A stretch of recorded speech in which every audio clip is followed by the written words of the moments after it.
Welcome back to the Deep Dive. Today we're taking on a pretty unique challenge. We have one core source, and it's really just a single title. Our mission is to see what we can extract from it, to understand the principles of success just by looking at how an analysis is framed. We're sort of diving into the architecture of achievement itself. Yeah, it's a fascinating thought experiment. We're looking at a source that's all about charting the success of a modern music phenomenon. The goal here is to figure out what we can learn from the idea of analyzing a career path, even when we don't have all the details in front of us. And that core material is titled, in part, Husosha Omori. Which translates to what, roughly? Roughly, the path to success of Billie Eilish, or maybe even the trajectory of success. And what immediately jumps out at me is that word masir, path, trajectory. Right. The source isn't calling itself a biography or, just a collection of stories. It's explicitly promising to define a path. That signals a really rigorous, almost like an engineering-focused look at how rapid achievement actually works. And that framing, that's what guides our mission for you, the listener. Right. We want to identify the conceptual milestones, the structural bits and pieces, and the strategies that have to be inside a study called The Path to Success. Right. We're kind of reverse engineering a modern success story so you can see the framework. Right, so you can apply it no matter what industry you're in. Exactly. Okay, so let's unpack this. Let's see what's really here. Let's start with that crucial word you mentioned, Masir, the path. When we talk about success, especially in creative fields, the story is always like overnight sensation. But if we accept the premise of this source, that there's a real quantifiable path, what does that actually imply? Is success a steady linear climb? Or is the path more about these huge exponential jumps? And that's where the analysis starts to get really insightful. Because if a path is linear, it implies, consistent effort equals consistent results. A slow, steady build. Which is not what this feels like. No, not at all. A word like masir in this context, studying a global, super fast phenomenon, it almost certainly has to describe something nonlinear. It's not just about putting in the hours. It's about a series of key moments that trigger this compounding momentum. The trigger point. Exactly. We have to assume the path is less a straight line and more like a few steps that suddenly turn into a staircase going straight up. I like that analogy. So a good analysis, one that lives up to that title, has to pinpoint those triggers. The moments where the energy just became exponential, where friction disappeared and the returns started compounding. The source is promising to show us the bones of that structure. Okay, so that distinction, linear versus exponential, it brings up an even deeper question, I think. When we analyze a path, are we looking at a planned strategy, like a roadmap they were deliberately following? Or is it just hindsight? Right. Or is it just a sequence of events that we're connecting the dots on afterwards, where, luck and timing played a huge role? That distinction, strategy versus hindsight, that is the single biggest value add of looking at this kind of source. If the analysis is about strategy, then we learn things we can actually use. Okay, like what? Well, how did they pick a distribution channel? How did they iterate on their creative work? How did they build their team? Those are repeatable, deliberate things you can do. Their inputs. They're inputs. But if the source is just hindsight, then what we're really looking at is successful pattern recognition. We're just identifying, the lucky cultural timing or the market gap they happen to fall into. And a really insightful analysis would do both. A truly insightful analysis, which this title suggests it is, has to untangle the two. It has to be able to say, okay, this 70% was a calculated strategic move, but this other critical 30%, that was about being agile enough to jump on an opportunity that no one saw coming. That's fascinating. So the best path isn't a rigid map at all. It's more like a GPS. Yes, exactly. You set a destination, but you have to be ready to recalculate the second a traffic jam appears or a faster road opens up. If the source material focuses on that kind of strategic agility, that's a much more useful lesson than just a list of their greatest hits. 1,000%. So here's where it gets, for me, really interesting. If we're going to reverse engineer this path, if every great success story needs some kind of architecture, what are the pillars? What conceptual pieces must be there for it to count as a structured path worth studying? I think we can break it down conceptually into 3 pillars that are pretty much necessary for any modern high-speed path to success. Okay.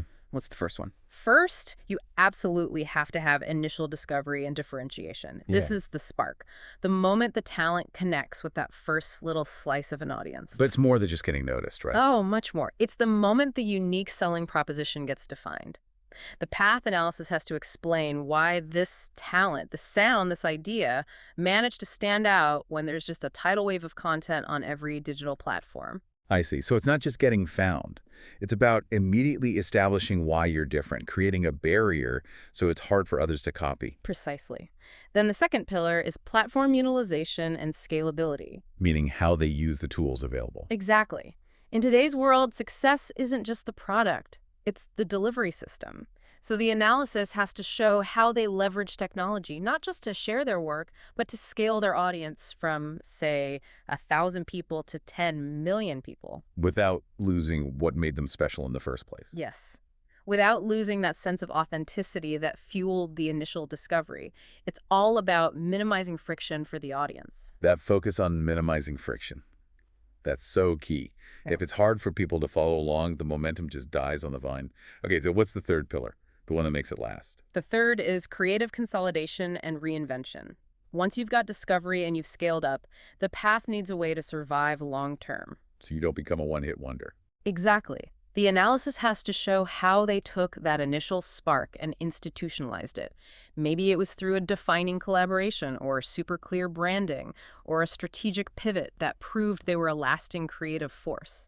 It's the move from being a trendsetter to being a trend shaper. Okay, so that three-part structure differentiation, frictionless scaling, and then consolidation, that feels very, very transferable. It is. Which brings us to the big takeaway, the so what? Why does analyzing a success path matter more than just reading a biography? So what is that trajectory analysis lets us distill strategies that are, well, they're basically industry agnostic. When you read a biography, you learn about a person. When you analyze a path, you learn about the architecture of momentum itself. It's the how, not just the who. Exactly. This kind of analysis lets you benchmark risk in your own work. If the path shows that, say, initial discovery was really slow, but the scaling part was super fast, that gives you a formula for how to allocate your own resources. It also tells us about what you might call strategic debt. The choices made early on that create problems later. For example, did scaling up too quickly create a brand expectation that forced them into an expensive pivot down the road? A good path analysis will show you those structural costs. That's a really deep way of looking at it. Instead of just celebrating the win, we're dissecting the inputs and all the associated costs. And that's invaluable for anyone trying to build something that lasts. It treats success like a system, not magic. Not magic at all. A process. Now let's pivot for a second. There's another clue here right in the source description.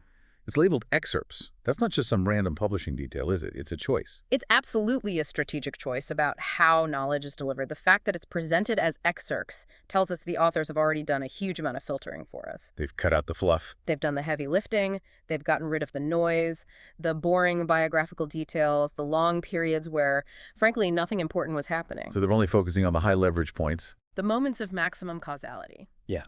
It's optimized for you, the modern consumer of knowledge, who needs distilled strategic insights and fast. It's designed for clarity over just, chronological completeness. It really reinforces this idea that the source is built for efficiency. When you read a full biography, you have to spend days figuring out which parts were pivotal and which parts were just noise. An excerpt-based analysis is basically saying, look, these 3 pages right here, these are the inflection points. Everything else is just background. And that filtering process also lets us look for what's missing. What did the analysts deliberately leave out to keep the path narrative clean? They might exclude early failures or minor projects because they didn't really contribute to that core exponential trajectory. So the power of excerpts is knowing that everything that is included is there for a reason. It's considered strategically significant to the overall architecture. Okay, so to summarize what we can gain just from analyzing the scope of this material, the focus is totally methodological. It's not a celebration, it's a case study. A case study, yes. The source is promising to show how a specific success happened, breaking it down into a structured, identifiable process that's worth studying. And that emphasis on structure leads to one last thought, I think. The very idea that someone would chart a detailed path in a field like music, which we think of as being all about spontaneity and trends, it suggests a fundamental premise. Which is? that success, even in the most creative fields, is becoming more and more of a system. It's not just talent finding an audience anymore. It's talent using repeatable strategic processes to accelerate their growth exponentially. That sort of transforms the whole idea of creative genius, doesn't it? Yeah, It makes it much more tangible, maybe even something you can model. It's about leveraging a structure. it is. So what does this all mean for you as you move forward? We've analyzed the premise, we've defined these conceptual milestones, and we see the value in this kind of trajectory analysis. I think the key takeaway is that structure, not just talent, is the accelerator. The structure is what provides the rails for that exponential growth phase to happen. Which leaves us with one last provocative thought for you to consider. Building on this whole idea of defining a success trajectory. When you apply this kind of thinking to your own goals, your own career, what's really the most valuable approach? Is it more strategic to meticulously plan out a rigid path from the start, forcing everything to align? Or is the real secret to modern success that strategic agility we talked about? The ability to stay loose. Exactly, to adapt, to pivot, and to jump into those unforeseen opportunities the moment they appear. Something for you to mull over as you start charting your own path forward. Thank you for joining us for this conceptual deep dive into the mechanics of success. We'll catch you next time.